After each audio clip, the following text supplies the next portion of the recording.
इस वीडियो में हम बात करेंगे कंडक्टिविटी की। तो कंडक्टिविटी जो है ये सिंपल टर्म में कहें द ईज, मतलब वो आसानी से the ease which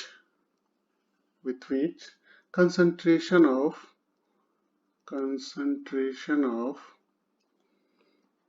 cation and anion carry current. सबसे सिंपल टर्म में कि कितनी आसानी से जो है कैटायन और एनायन जो है करंट को लेके चल सकता है। अगर इलेक्ट्रोलाइट्स को इंक्रीज कर दिया जाए, इफ इलेक्ट्रोलाइट्स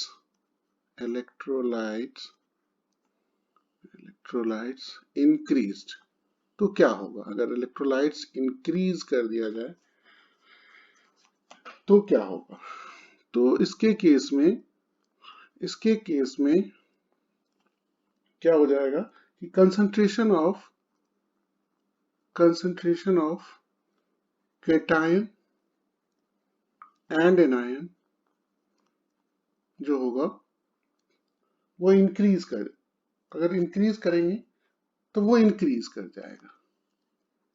ऑटोमेटिक सी बात है कि हमने ज्यादा डाला इलेक्ट्रोलाइट्स, तो ये कंसंट्रेशन जो है इनका कैटायन का पॉजिटिव और नेगेटिव आयंस का इंक्रीज कर गया।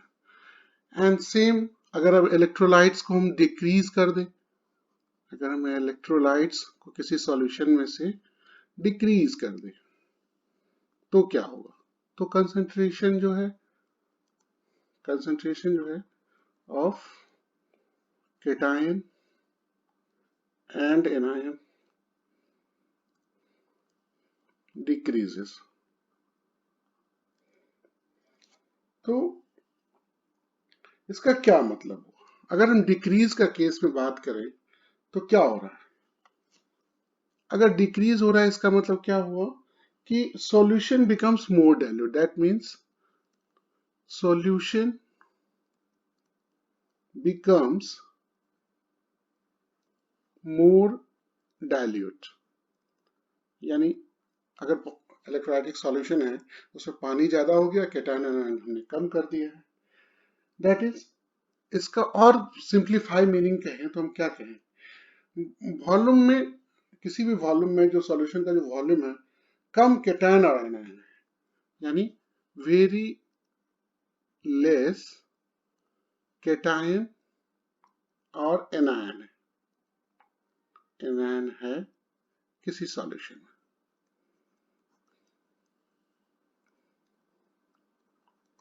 तो इस जिसे हम डाइल्यूट सॉल्यूशन बोले। अब अगर हमारे पास कैटायन और एनायन कम हो गया, उसका इफेक्ट क्या होगा?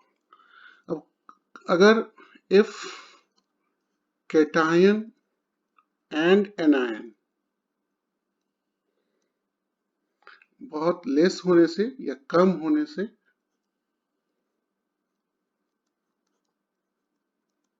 से क्या होगा?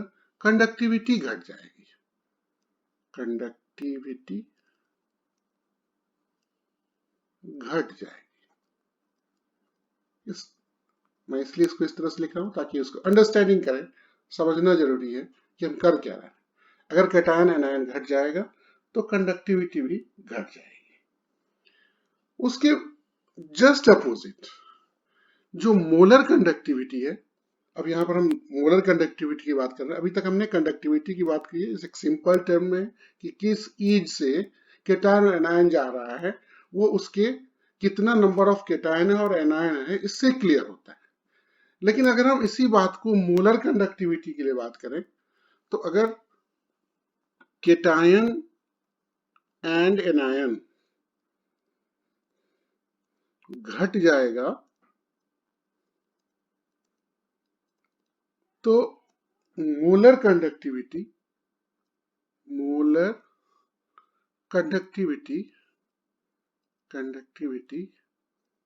बढ़ जाएगा, जस्ट उल्टा। थोड़ा सा केयरफुल होने की जरूरत है। कई बार कंडक्टिविटी कहते कहते इसमें प्रॉब्लम हो जाता है। आखिर मोलर कंडक्टिविटी है क्या? तो तो इसका मोलर कंडक्टिविटी का मतलब होता है, मोलर कंडक्टिविटी का मतलब होता है कि 1 mole of electrolyte in V, let us consider V volume of a solution, यानी कि सफिशियंट सॉल्यूशन होना चाहिए कि वो 1 मोल ऑफ इलेक्ट्रोलाइट्स को रख सके। तो अगर हम इसको एक छोटा सा सिंप्लीफाई यूनिटरी टर्म में कर दें कि let us consider C mole of electrolyte, C mole of electrolyte contained in, रखा गया है, contained in 1 meter cube of solution. Just हम इसको यूनिटरी बनाते हैं। तो C मोल इलेक्ट्रोलाइट्स था, उसको हमने 1 मीटर क्यूब में सॉल्यूशन में रखा है। तो 1 मोल, क्योंकि 1 मोल मोलर कंडक्टिविटी को बताता है, तो 1 मोल ऑफ इलेक्ट्रोलाइट्स जो होगा वो कितने में रहेगा, 1/C metre cube of solution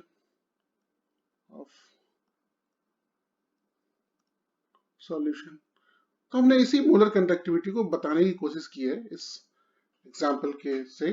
that means कि मोलर कंडक्टिविटी जो होगी, इसको हम लैम्डा m से डिनोट करते हैं, that is equal to K upon C, और इसको हम ये भी लिख सकते हैं K multiplied by V for volume. तो इसका मतलब क्या हुआ कि मोलर कंडक्टिविटी जो है वो डायरेक्टली रिलेटेड है, ये डायरेक्टली रिलेटेड टू वॉल्यूम से है for 1 mole of substance, 1 mole of electrolytes.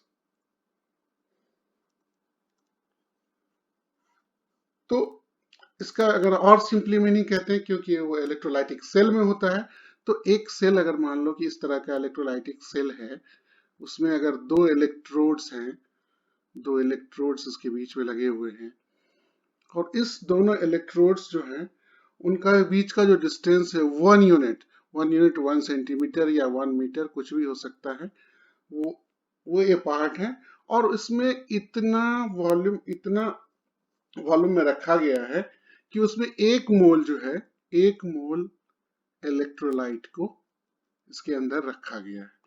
तो इस चीज को जो हम बोलेंगे, इसी को हम बोलेंगे कि मोलर कंडक्टिविटी बोलेंगे। तो दोनों में अपोजिट रिलेशन है। कंडक्टिविटी में अगर जो केटायन और एनायन का कंसंट्रेशन जो है अगर घट जाए तो वो डिक्रीज कर जाता है, लेकिन मोलर कंडक्टिविटी बढ़ जाता है, क्योंकि वो वॉल्यूम डिपेंडेंट है, वॉल्यूम के साथ जुड़ा हुआ है। केटायन जितना कम हो जाता है या एनायन कम हो जाता है, लेकिन वॉल्यूम जो है हमें सफिशिएंट चाहिए, क्योंकि वो 1 मोल के लिए